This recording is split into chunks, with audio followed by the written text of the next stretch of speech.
Boa tarde a todos, são 13h02. Boa tarde, Kátia, Sabrina e Gabriela. Nós estamos, primeiramente, quero agradecer à Pró-Reitoria de Extensão e Cultura da Universidade Federal dos Vales do Jequitinhonha e Mucuri, pelo apoio a esse projeto intitulado Pesquisa Quantitativa, Capacitação em Ferramentas Básicas dos Métodos Estatísticos de Análises para Tratamento de Dados em pesquisa na área de gestão de empresas em Teófilo Otoni e região. Dando continuidade ao que nós iniciamos, há algumas aulas atrás, sobre as formas de coleta de dados, nós hoje vamos falar um pouco, e comentar com vocês a respeito dos métodos eletrônicos, que constitui também uma das formas de coleta de dados, correio eletrônico, site na internet, as vantagens e desvantagens do método eletrônico, algumas sugestões a respeito de como melhorar o índice de resposta, dessa forma de coleta de dados, e os métodos postais, o correio e o painel postal, o que é cada um deles e alguns detalhes sobre isso, e por fim, uma técnica ou uma forma de coleta de dados que está dentro da perspectiva da pesquisa descritiva, que nós temos o levantamento de campo e a observação. Então, nós vamos fechar hoje falando da observação, seja ela que nós classificamos como observação natural ou observação mecânica. Então, eu acredito que hoje nós possamos terminar essa parte de formas de coleta de dados, e vocês estão recebendo aí por e-mail todas as gravações, que eu e o Eberton, que é o bolsista do projeto, estamos aí, depois da aula, nós conseguimos baixar no YouTube e encaminhar para vocês o link, que fica muito fácil para vocês depois, a qualquer momento, terem a oportunidade de ouvir as nossas aulas. Então, essa questão de baixar no YouTube e criar o link para vocês é só para facilitar, que até do celular de vocês conseguem ouvir a aula naquele momento que vocês considerarem oportuno aí, porque o intuito do curso é, de fato, poder propiciar a vocês um conhecimento a mais, sobre pesquisa quantitativa. Então, continuando aqui, eu vou compartilhar com vocês aqui a tela.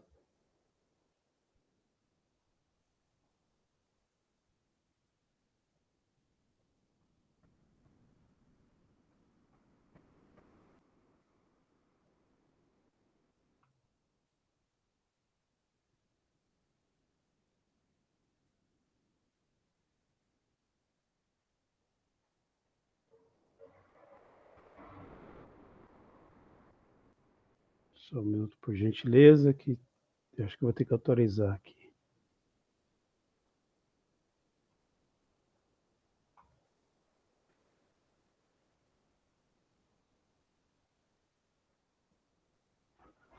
Estão conseguindo ver os slides aí? Sim. Sim. Obrigado.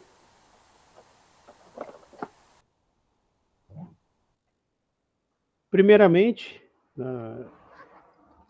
agradecer a vocês pela presença. Nós sabemos que sábado à tarde ouvir um curso de pesquisa quantitativa não é fácil. E agradecer também o apoio aí do Eberton, que acabou de ingressar aqui no nosso curso. E dizer para vocês que é uma oportunidade interessante, quando nós estamos discutindo sobre pesquisa quantitativa, que eu digo para vocês que às vezes o professor aprende muito mais ensinando do que propriamente quando ele está somente estudando. Então, vocês estão proporcionando também a oportunidade de poder mergulhar um pouco mais e explorar um pouco mais sobre pesquisa quantitativa, seus métodos, suas formas, certo? Seus conceitos, E nós estamos agora falando um pouco sobre as formas de coleta de dados, especificamente, né, a forma de coleta de dados ou formas ou métodos eletrônicos, que nada mais é também que você utilizar de um e-mail, por exemplo. Você pode encaminhar um e-mail. Hoje é muito comum nós utilizarmos do Google Forms, não sei se vocês falam, né? O Google Formulário. Hoje nós temos essa oportunidade de ter uma ferramenta do próprio Google, gratuita, né? Ou gratuita, né? De que vocês podem elaborar um questionário, encaminhar o link para o seu respondente e ter a oportunidade de coletar os dados conforme a sua proposta de pesquisa, o seu tema ou né, a sua pesquisa, seja ela pesquisa de mercado, pesquisa de marketing ou pesquisa científica. Hoje, os nossos alunos da graduação utilizam muito dessa ferramenta.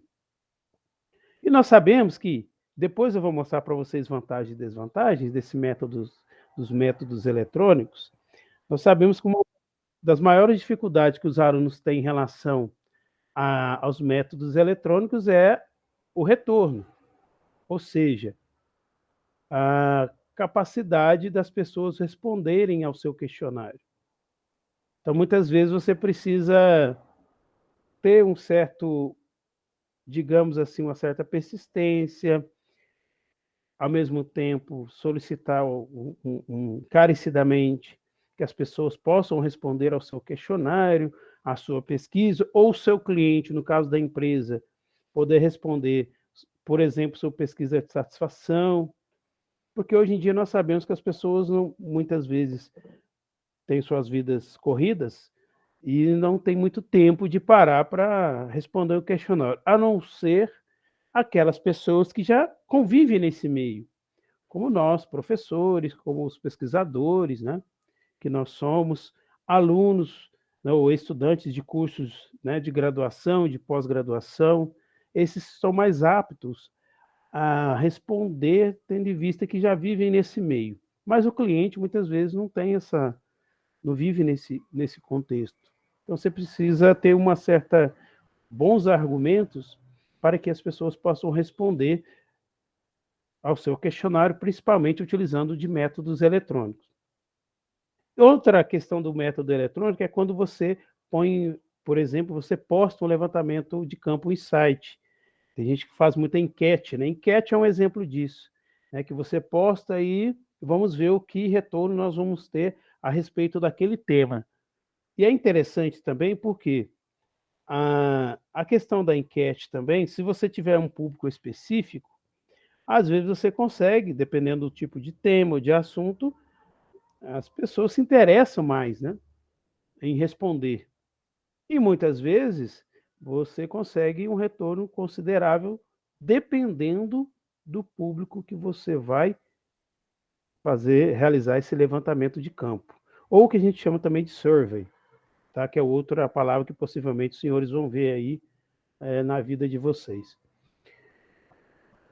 E dentro desses métodos eletrônicos, quando a gente fala do correio eletrônico, né, você pode usar, como a gente fala, em lotes, né? Então você vai encaminhar para várias pessoas, né, o seu questionário, ou né, o seu roteiro de entrevista, se forem perguntas abertas, né?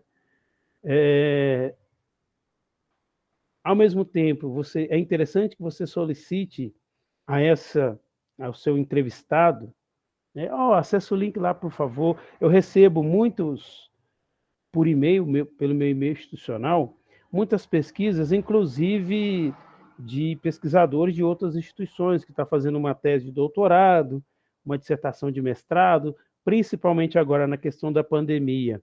Essa questão dos métodos eletrônicos, ela ganhou muita força, em virtude principalmente da questão do distanciamento, das pessoas não poderem aglomerar durante um certo período, né, que agora já caiu um pouco isso, mas proporcionou também que as pessoas pudessem ter um olhar diferente para esse tipo de pesquisa, utilizando, por exemplo, o correio eletrônico, um e-mail, né?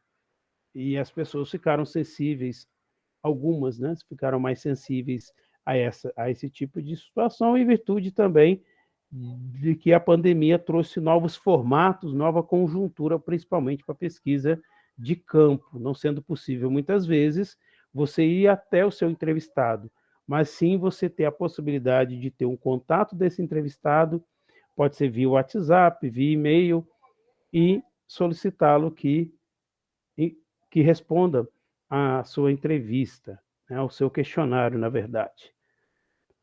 Essa questão do site da internet, né, como eu já disse para vocês, é você postar e solicitar as pessoas que respondam. Hoje, digamos o seguinte, hoje nós temos aí uma gama muito interessante de ferramentas, ou ferramentários, podemos assim dizer, que nos proporcionam facilidades para coletar informações. Isso, de certa forma, com o avanço da tecnologia, com a necessidade de novos formatos, inclusive da questão do remoto, né? Hoje a gente tem nós temos o ensino remoto, alguns chamam de ensino híbrido. Então, as pessoas observaram que a tecnologia hoje, ela se tornou um elemento fundamental, podemos assim dizer, na vida de todos, inclusive dos pesquisadores, que é o nosso caso aqui. E aí você tem a oportunidade de muitas vezes postar ou criar um questionário. Vocês terem uma ideia, gente, vocês têm o Google Forms, tem o Monkey, não sei se vocês já viram falar também, que é uma outra plataforma que você pode inserir questionários. Não sei se vocês conhecem alguma outra, se conhecerem podem me falar também. Então você tem aí N oportunidades de coletar informações de diferentes públicos. O interessante da internet, o interessante do correio eletrônico, é que você consegue atingir um número interessante de pessoas, talvez em localidades que nem imaginávamos se fosse presencialmente. Se o levantamento de campo se fosse um levantamento de campo presencial. Então, hoje nós temos a oportunidade de ter uma abrangência maior da sua pesquisa em virtude do uso da tecnologia ou das redes sociais. Aqui, de uma certa forma, as redes sociais hoje constituem uma ferramenta muito interessante. Hoje, por exemplo, nós observamos que o Instagram, por exemplo, é uma ferramenta muito interessante para comercialização, inclusive para você influenciar tendências. Eu tive até uma orientanda que utilizou e analisou, por exemplo, o uso do Instagram como ferramenta comercial.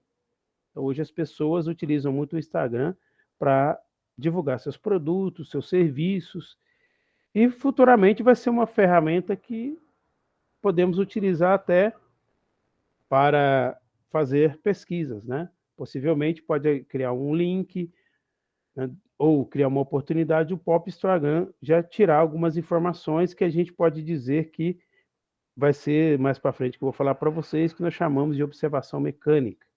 Ou seja, você coletar informações de uma plataforma ou de um caixa do supermercado, do Facebook, né? Pra vocês terem uma ideia que interessante, quando a gente fala de coleta de informações, eu tive a oportunidade de conhecer um grupo de pesquisa em São Caetano do Sul, do curso de comunicação, do qual eles utilizam de softwares para analisar o que as pessoas estão falando mais hoje. E aí eles chamam muito essa ferramenta, né, que é a ferramenta que eles utilizam para as redes sociais, é o software Gephi, que até eu já utilizei também o software Gephi, e o interessante é que esse software consegue captar muitas informações, captar não, consegue coletar muitas informações, inclusive do Facebook. O que as pessoas estão mais comentando no Face hoje? Isso vai te dar uma ideia, por exemplo, de como, de como o que a sociedade está mais discutindo dentro daquela plataforma, ou seja, dentro do Facebook. Geralmente agora nós estamos no momento de eleição, possivelmente isso ganha muito mais evidência. Mas em outros momentos, podemos ter outros assuntos aí que estão em evidência. E isso, querendo ou não, é uma forma de você coletar os dados. Hoje nós temos aí o que nós chamamos de Big Data, ou Big Data, que você tem um emaranhado de informações de clientes, ou de comportamento de clientes, ou comportamento de consumidores, que necessariamente você não precisa mais ir a fazer o levantamento de campo. Às vezes não tem nem necessidade disso, né? Que eu falo muito para meus alunos também. Você tem aí o que a gente chama de pesquisa documental com uso de dados secundários. Nós temos aí a oportunidade, nós estamos falando aqui do site da internet, né, de forma de coleta de dados, vocês vão perceber que mais para frente nós vamos observar que hoje nós temos aí a oportunidade de coletar dados sem a necessidade de fazer todo esse levantamento de campo, criar um questionário e enviar por e-mail, né, que é o método eletrônico que nós estamos observando aqui, ou fazer uma enquete no site. Às vezes, dependendo do tema que você está trabalhando, os dados já estão aí disponíveis, né, para vocês coletarem. Mas como nós estamos falando aqui sobre os métodos eletrônicos, seria bom nós observarmos também que nós temos aí outras oportunidades para coletar dados. E dentro dessa perspectiva dos métodos de coletas, né, por meio eletrônico, métodos de coleta, certo? Por meios eletrônicos, mas temos aí algumas vantagens e algumas desvantagens do uso desse método. As vantagens é, como sempre, né, o baixo custo, certo? Baixa premência social, você não tem nenhuma tendenciosidade do entrevistador. Eu lembro para vocês que uma das desvantagens do levantamento de campo presencial é a tendenciosidade do entrevistador, é que você pode influenciar ou não quem você está entrevistando, por isso que o preparo e o treinamento do entrevistador é importante. Outra vantagem do método eletrônico, né? Você não precisa ter uma equipe de campo e, ao mesmo tempo, dependendo do público que você está trabalhando, você consegue um retorno muito rápido das suas respostas. Por outro lado, tem algumas desvantagens. Primeiro, você não pode pôr perguntas muito complexas. Tem que ser perguntas simples, claras e objetivas. Por outro lado, você não consegue controlar a sua amostra. Um exemplo que eu vou dizer para vocês. Se eu tenho lá uma pergunta que a gente chama uma pergunta-chave. Por exemplo, você já comprou produtos por plataformas comerciais, sim ou não? Se ele responder sim, ele seria o seu público porque você quer observar, analisar, por exemplo, a compras virtuais. Então, você vai utilizar como elementos de resposta, ou pessoas que vão responder, pessoas que já compraram produto por meio das plataformas comerciais. E se o indivíduo disser não, responder não, significa que ele não é o seu público-alvo, certo? Dentro daquela universo que a gente chama delimitado. Então, se ele não é público-alvo, ele não precisa continuar a resposta. Mas só que, ao mesmo tempo, o que pode acontecer? Pode acontecer que o público, esse público que não compra, dependendo da forma como você faz o questionário, você não limita esse respondente. Por isso que é interessante você ter essa pergunta-chave. Se você não limita o seu questionário, ele pode, inclusive, responder todo o seu questionário sem necessariamente ser o seu público-alvo. Por isso que a gente fala, que nós falamos que você não consegue, muitas vezes, ter o controle da sua amostra, ou dos elementos da sua amostra, que seria, talvez, o termo mais correto. Porque você não está ali para observar se ele é o seu público-alvo ou não. Ele pode, às vezes, responder sem necessariamente nunca ter feito uma compra numa plataforma comercial, certo? Ao mesmo tempo, você não tem controle sobre esse ambiente da sua coleta de dados, Pode ser também que você tenha um baixo índice de respostas, ou seja, as pessoas não interessaram muito em responder o seu questionário, certo? E, por outro lado, em se tratando de métodos eletrônicos, você não pode, por exemplo, elaborar um questionário muito longo, que as pessoas acabam, de certa forma, desistindo, certo? Por isso que uma das desvantagens é essa questão da quantidade moderada de dados. Você não pode elaborar, na verdade, um questionário com muitas perguntas, que as pessoas podem desanimar, no meio do caminho podem desistir, e aí você, teoricamente, perdeu todo um questionário em virtude que tem muitas não respostas, muitas perguntas não foram respondidas. Esse é um dos maiores problemas de se trabalhar com métodos eletrônicos. Contrapondo a isso, em relação a você ter um número menor de respostas, pessoas que desistem, né, nós temos aí algumas dicas, né, para, de certa forma, melhorar os índices de respostas, certo? Primeiro, notificar as pessoas, conversar com elas sobre a importância do seu questionário, a necessidade de responder. Alguns fazem até incentivos, né, monetários e não monetários. Um exemplo de incentivo monetário, uma vez em Lavras, né, tem uma empresa de pesquisa, a MDA, que ela já, de certa forma, já trabalhava nessa questão do incentivo. Então, eles realizavam uma pesquisa e durante o momento que o entrevistador estava te perguntando, ele já fazia uma pergunta sobre uma pergunta da seguinte forma: olha, desse questionário pode haver necessidade de nós realizarmos uma outra entrevista. E essa outra entrevista, dos elementos da amostra que forem selecionados, eles vão ter um incentivo monetário, uma promessa, né, que eles fazem, e aí você aceita participar dessa outra entrevista?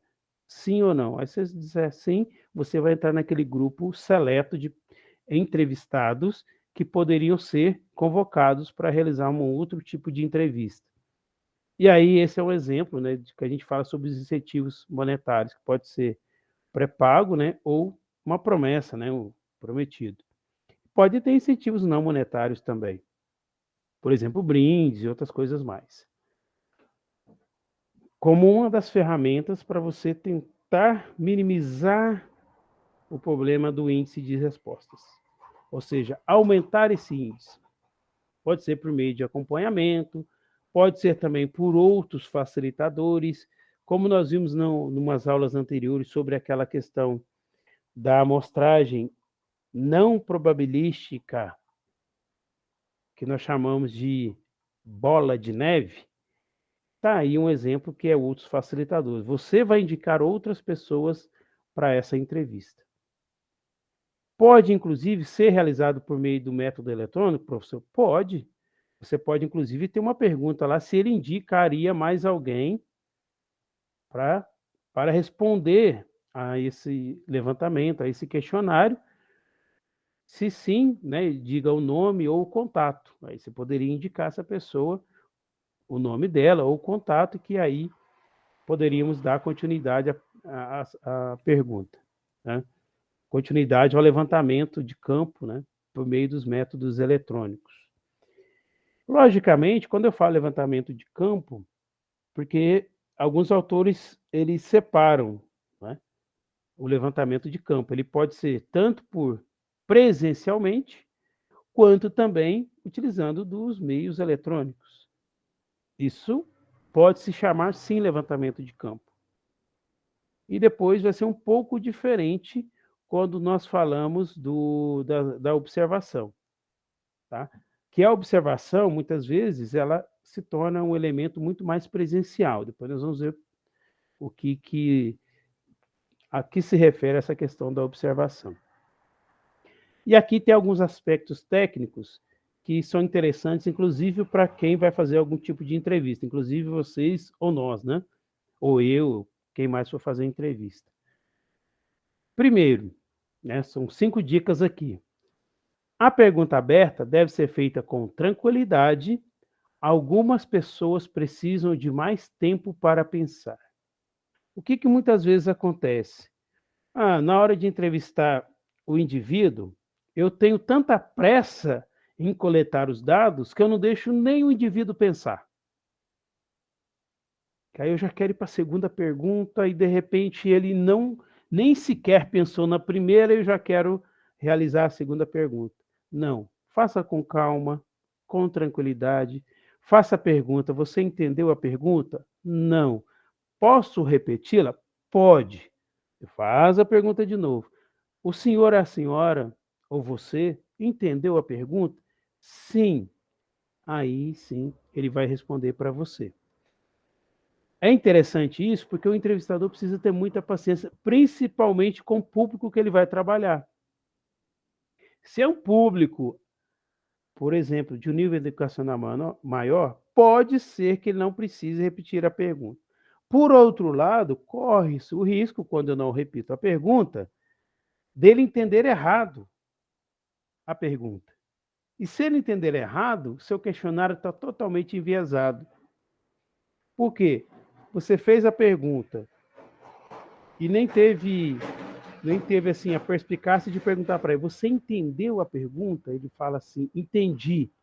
Aí ele já parte do pressuposto que ele vai responder de uma forma mais fidedigna, precisa, clara, tendo em vista que ele entendeu a pergunta. Certo? Isso é um aspecto técnico muito importante, inclusive por quê? Porque a gente observa, inclusive aqui nos nossos alunos, né, que eu posso falar especificamente dos nossos alunos de administração, que às vezes ele quer um número maior de questionários, porque a pesquisa exige, porque no mínimo, para o aluno fazer um bom TCC, estou falando de levantamento de campo, especificamente de questionário, ele precisa, no mínimo, ter umas 30 respostas, ou seja, aplicar 30 questionários. E aí ele fica doido para fazer isso aí o mais rápido possível. Uma das coisas que eu sempre falo para os alunos, marque data. O que é isso? Data que eu iniciei a coleta e data que eu terminei. Só pela data que eles encaminham para nós sabemos se esse questionário foi feito com tranquilidade ou não. Agora, por meio pelo método eletrônico, pode ser que seja mais rápido. Só que para ser um método eletrônico, gente, por isso que realizar pesquisa não é tão fácil. Você precisa fazer uma pergunta muito, muito tranquila, muito precisa, muito clara. Uma das coisas que eu sempre falo para os meus alunos, faça um pré-teste. Não, professor, mas as perguntas estão claras para mim. Claras para você. Agora, será que ela vai estar clara para o seu entrevistado?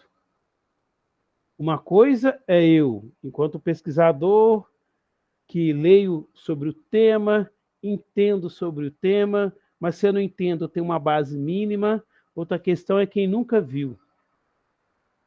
Por isso que certos termos utilizados na pesquisa, certas perguntas elaboradas, muitas vezes elas acabam atrapalhando o seu questionário em virtude do quê? Em virtude que elas não estão tão claras assim para o seu entrevistado. Porque é ele que é o foco, ele que é mais importante, não sou eu que sou entrevistado, não. É ele que é mais importante. E aí, se ele não entendeu a pergunta, seu questionário, como diz um professor, falava para a gente, não serve para nada. E é isso que a gente costuma falar mesmo, não serve para nada. Se ele não entendeu, então seu questionário não atingiu, de certa forma, o objetivo. Tá? Aí é uma questão que nós precisamos analisar com muito cuidado, com muita cautela. Certo? Deixa eu ver aqui, dos participantes aqui. Hoje já tem bastante. Quem que está com o som funcionando aí direitinho? O seu está funcionando, Ângela?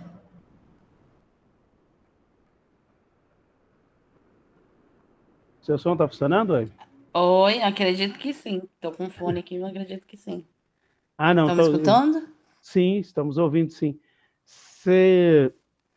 Você poderia ler só esse item 2? Ele está conseguindo ver ou não? Tô conseguindo ver.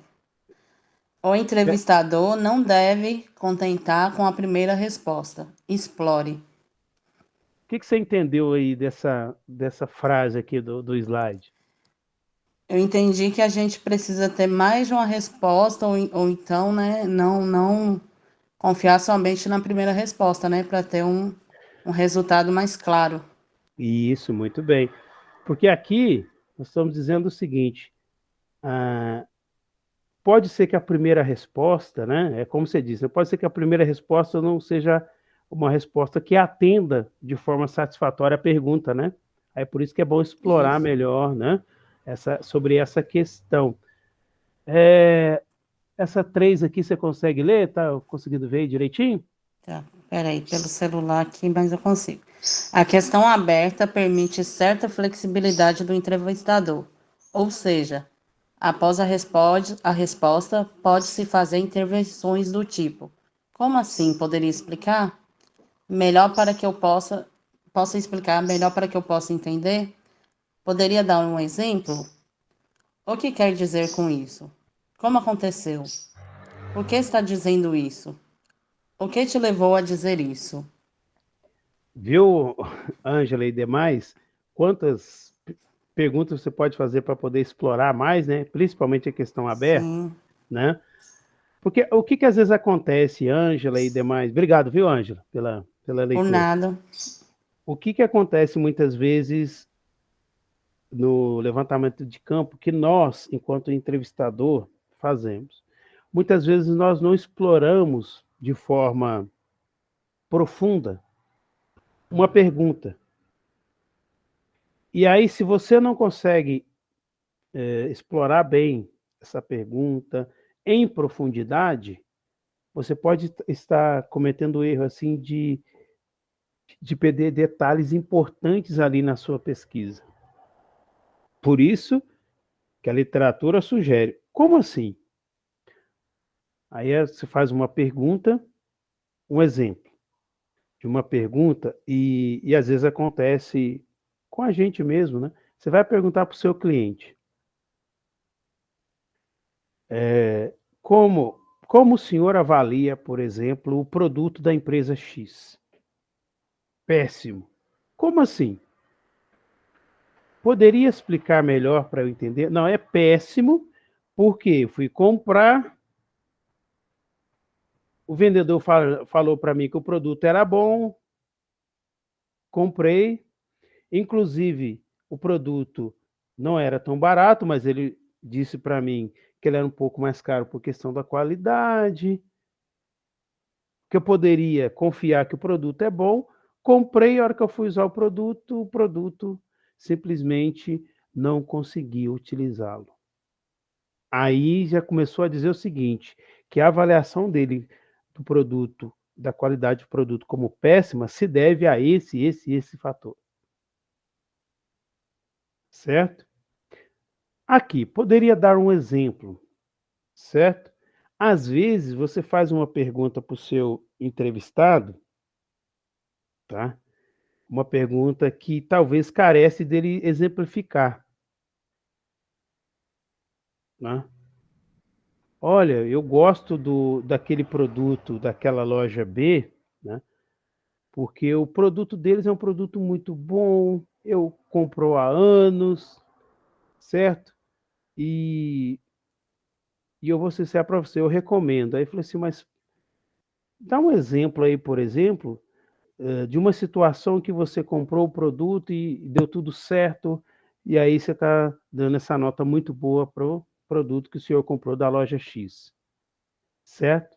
Outra pergunta, o que quer dizer com isso, né? O que o senhor quer dizer com estar insatisfeito com o produto, certo? Aí posso dizer também, como aconteceu isso? Por que o senhor está dizendo dessa forma, ou está dizendo isso? Porque tem, às vezes, clientes que estão tão insatisfeitos com o produto, com o serviço, com o atendimento, que às vezes até dá uma resposta um pouco mais árdua, né? Podemos assim dizer, mais amarga. E aí você pode explorar. Por que o senhor está dizendo isso? O que levou o senhor ou a senhora a dizer isso? Então, dependendo da situação, é interessante você fazer essas perguntas. Uma questão interessante quando a gente fala em entrevista em profundidade, quando você vai entrevistar uma pessoa, geralmente você escolhe essa técnica de entrevista em profundidade com pessoas que têm um certo grau de relevância. Um exemplo, você vai entrevistar o Silvio Santos, né, que é um exemplo de empresário que iniciou do nada, daí a pouco hoje tem uma empresa de televisão. Então, esse é um exemplo de um elemento que você pode entrevistar, que realizar uma entrevista em profundidade, porque você quer entender como que foi o processo da vida dele para chegar no patamar que está hoje. Então, a entrevista em profundidade seria uma técnica interessante, um perfil de público como ele, né? Seja ele um grande comunicador, por exemplo, há pessoas que são ícones aí na sociedade brasileira, ou até internacional, dependendo do tema do seu trabalho. Algum empresário, por exemplo, aqui em Teoflotone, por aí vai, tá? O 4 aqui está dizendo o seguinte: o tipo de intervenção é uma decisão do entrevistador. Quando a gente fala de intervenção, gente, a gente tem que entender também que quando a gente faz pesquisa, a gente fala, é um processo de intervenção, é um processo de inquérito, porque você vai fazer perguntas. Inquérito tem a ver com isso também. Investigação, tá? São termos também que a gente até usa aqui muito. Ó, eu vou investigar. O que é investigar? Você vai fazer perguntas, um inquérito, certo? Contudo, né, essa intervenção deve ser pertinente à resposta do entrevistado. Toda resposta com alto grau de subjetividade deve ser explorada. O que é alto grau de subjetividade? Muitas vezes, se essas perguntas se referem a valores, se refere, por exemplo, a situações mais complexas na vida do seu entrevistado. Vamos supor, a pessoa vai entrevistar sobre assédio moral. Poxa, é um tema bem subjetivo, ao mesmo tempo é profundo, então você tem que ter os devidos cuidados para poder entender. Então, alto grau de subjetividade significa que as perguntas, elas não são perguntas tão objetivas assim. Como dizer o seguinte, qual que é o seu salário? X. É bem objetivo, né? Ou sua renda, por exemplo. Então, tem algumas perguntas que são bem específicas, que a gente fala bem objetivas, mas tem umas que há um alto grau de subjetividade. Por exemplo, exploração no trabalho, trabalho infantil. São temas, assim, muito subjetivos e que requerem uma certa, digamos, até habilidade do entrevistador para certas searas ou nuances, assim, né? São temas mais delicados, podemos assim dizer. Escreva, uma quinta opção, escreva o que o entrevistado respondeu de forma mais objetiva possível, não faça uma pequena síntese. O que é isso? Às vezes principalmente em levantamento de campo, em que você tem só perguntas abertas, que a gente chama até de roteiro de entrevista. Você faz uma pergunta aberta e ele responde de um jeito e você escreve de outro. Porque você está escrevendo o que você entendeu. Não. Você tem que escrever o que ele respondeu. E o que muitas vezes acontece com o entrevistador é que ele quer responder conforme o entendimento dele, mas não é assim que é o correto. Inclusive, eu já tive situações em que, se a pessoa respondeu dessa forma, eu vou escrever dessa forma, por quê? Da forma como ele disse é a forma que eu tenho que escrever. Agora, a interpretação da forma como ele respondeu, aí é outra história. Mas naquele momento que eu estou de frente com o meu entrevistado, o interessante é que eu escreva conforme ele respondeu. Ainda posso perguntar, é assim que o senhor respondeu para mim? É desse jeito mesmo. Opa, aí está a fidedignidade da resposta, né, porque você ainda confirmou com o seu entrevistado, certo? se é daquela forma que ele respondeu mesmo, você está confirmando com ele. Isso dá credibilidade ao seu trabalho, certo? Dá fidedignidade às respostas, e o seu questionário, a sua entrevista, ela deixa de ser enviesada. Principalmente alguns entrevistados utilizam até de outras ferramentas. Um exemplo, como é difícil eu escrever da forma como ele respondeu, eu posso solicitar a ele a autorização para gravar. E aí, se ele autoriza a gravação, depois eu vou transcrever da forma como ele disse. Você tem ferramentas para isso? Temos. Pode ser pessoas, ou pode ser também no próprio Google lá. Nós temos tipo um Word, que dependendo da forma como você grava e coloca perto do computador, ele vai escrevendo, depois você só vai consertando conforme o áudio que você está ouvindo. Eu utilizei isso também na minha tese. E é muito interessante, gente, porque é uma ferramenta muito boa para vocês utilizarem, tá? Principalmente para não perder detalhes tão importantes da entrevista. Eu vou só mostrar aqui uma outra parte aqui que é interessante, que são os sites gratuitos, né? Está escrito errado aqui, tá? Engoli um G aqui, ó. Sites gratuitos que você pode criar, por exemplo, questionários. Como eu disse para vocês, o Monkey, né, que a gente chama de SurveyMonkey, tem o Multifocus, tem o Qualibest, tem o Qualtrics, e tem também, né, o próprio Google Forms, que hoje os alunos utilizam muito. Então, aqui são sites, né, de pesquisa que você tem de forma gratuita.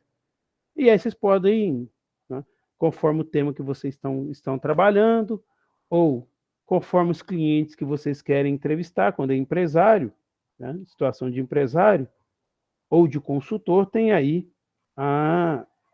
aí algumas dicas, né, de locais onde os senhores podem criar questionários e realizar as entrevistas. Certo? Para fechar, né, antes do nosso primeiro intervalo, né? Ô, professor, Oi, pode falar. Opa, coloque esses sites aqui no chat, por favor. no chat? É? Ô, tranquilo.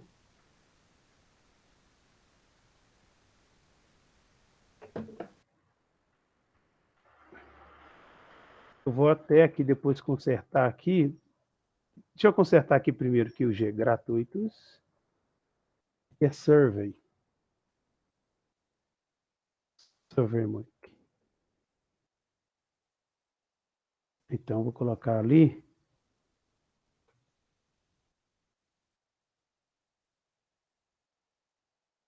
Quem que solicitou? Eu não ouvi eu ouvi a voz, mas não sei quem que é. Maria Clara. Ah, tá, Maria Clara. Aí. Tá bom, Maria Clara? Você pode aí. Por nada. Mais alguma pergunta, comentários? Tranquilo? Já que você já se manifestou, né, Maria Clara? Por isso que é bom quando o aluno fala, né? Você pode aí ler para nós aqui o que está falando sobre o que é entrevistas postais e painéis postais, não? Claro. Só para... Métodos postais, uso menos intenso. Entrevista pelo correio, que pode ser tanto pelo correio quanto um painel postal.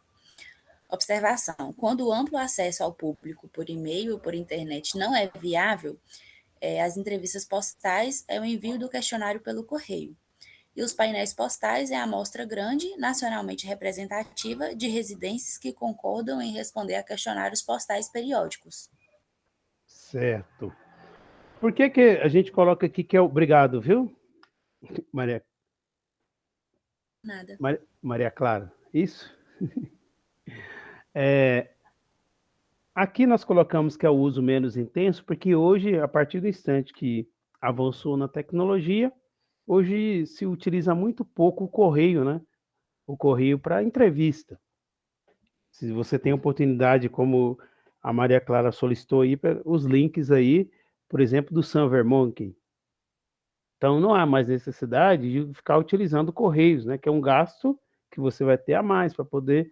Antigamente, quando não se tinha, digamos, que a tecnologia ainda estava em seu processo mais embrionário, entrevistas por correio era mais interessante. É porque era a realidade do momento, naquela época. Hoje não, hoje você tem aí, né, oportunidades e que a tecnologia proporciona para nós. Esses painéis postais também, por quê? Porque antigamente nós tínhamos aquelas listas, né, de telefônicas. Não sei se vocês lembram, se é da época de vocês, mas da minha época era. Você tinha a lista telefônica das residências e aí você fazia aleatoriamente a escolha e depois realizava as entrevistas por residência daquelas selecionadas, que é a técnica que a gente podemos dizer que é técnica de amostragem probabilística, por exemplo, a técnica da amostragem aleatória simples, a escolha aleatória. E aí, eu diria para vocês que hoje já caiu muito por terra essas... Hoje não existe mais listas telefônicas, né? Hoje nós temos a lista no nosso próprio celular. E eu até já vi umas figuras interessantes aí, que você já deve ter visto, né? De meme, por exemplo, que o telefone, acho que era o telefone, a carta e, entre outros, cercando o telefone, dizendo o seguinte: você nos tirou o trabalho. Porque antigamente você fazia por correio a sua carta, você mandava a carta para outra pessoa, hoje você tem o WhatsApp, você tem o Facebook para você conversar, mandar mensagens, né? Outra questão interessante que o celular hoje tem, hoje você faz, por exemplo, você baixa um aplicativo e você consegue, tem múltiplas funções no seu próprio celular. Você vai lá no Play Store, né, e baixa o aplicativo que for do seu interesse. Que antigamente não. Antigamente, por exemplo, eu falo para vocês que como as coisas mudam. Vocês não... Espero que não lembrem, né? Mas eu lembro que quando as pessoas viajavam, eles pagavam aquele mapa grandão, assim, ó, do Brasil inteiro, por rodovia, e abriam o mapa para saber até como ele ia chegar, por exemplo, aqui, sair, no caso aqui, de Belo Horizonte, para vir para Teoflotone. Aí ele pegava aquele mapa e abria aquele papel grande ali do mapa e ia vendo qual seria o caminho para chegar, e riscava a caneta o caminho para chegar até Teoflotone. Hoje você tem o quê? Hoje você tem, por exemplo, eu tenho aqui no meu celular, só para citar para vocês como as coisas mudaram, né? E graças a Deus algumas coisas mudaram para melhor. Eu tenho aqui, eu uso o Google Maps e acabei de baixar também o que eles me disseram, o Easy, deixa eu ver aqui qual que é aqui. Ah, gente, tem que lembrar o nome certinho. Waze? Waze, isso, Waze. Então uso os dois. Então hoje já não me perco mais, e tampouco as pessoas agora que têm seus carros não se perdem mais, né? Seus veículos. Hoje você pode ver no celular aqui. Obrigado, gente. É o Waze mesmo. Tá aqui. Aqui. É W-A-Z-E, né? Waze, que é até um carrinho bonitinho aqui. Olha que interessante. Antigamente era o mapa, hoje você tem o celular, que se tornou imprescindível na vida nossa, inclusive enquanto pesquisadores, enquanto professores.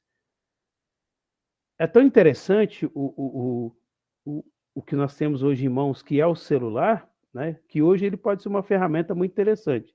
Vocês terem uma ideia, eu já participei, agora, né, gente, pode contar um pouquinho da experiência nossa também. Eu já participei de banca pelo meu celular, estando na rodovia.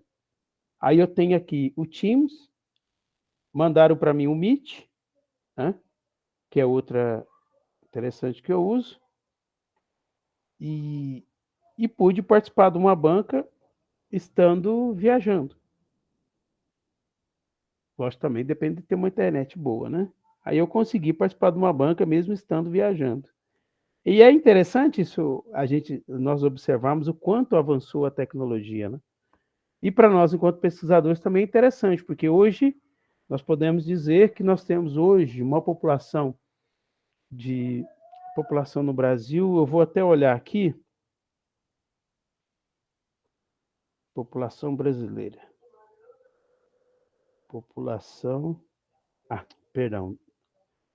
Número de habitantes no Brasil. Para vocês terem uma ideia, a média hoje é de 3 celulares por habitante. Então, se nós temos hoje 212,6 milhões de habitantes no Brasil, nós temos 3 vezes mais o número de celulares. Então, hoje, o que nós estamos falando, o método eletrônico hoje, ele tem aí um campo fértil de entrevistados, né, que nós podemos realizar uma boa entrevista. Logicamente, nós sabemos que dos 212 milhões e 600 brasileiros, nós temos aí um percentual de pessoas também que não têm celular, né? Às vezes também não podemos generalizar e dizer que a situação, né, todos têm celulares, mas alguns têm até 3, 4 celulares, né? Aí é que está o X da questão também. Dependendo do público que eu estou trabalhando, esse público eu conseguiria talvez realizar uma entrevista de forma muito mais tranquila, tendo em vista que é um público que tem, por exemplo, o celular, tá? Olha, em 2018, vocês terem uma ideia, eram 41,7 pessoas. Não, perdão.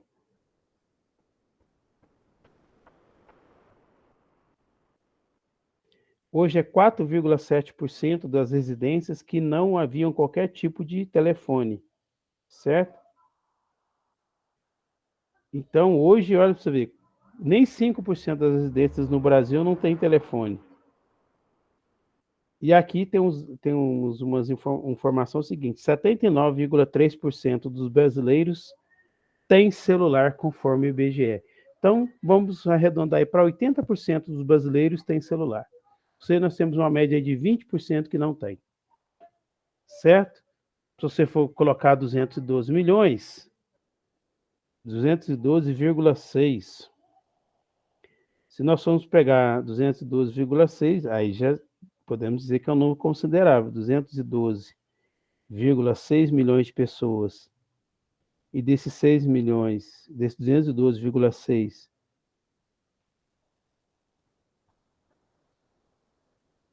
20% não tem.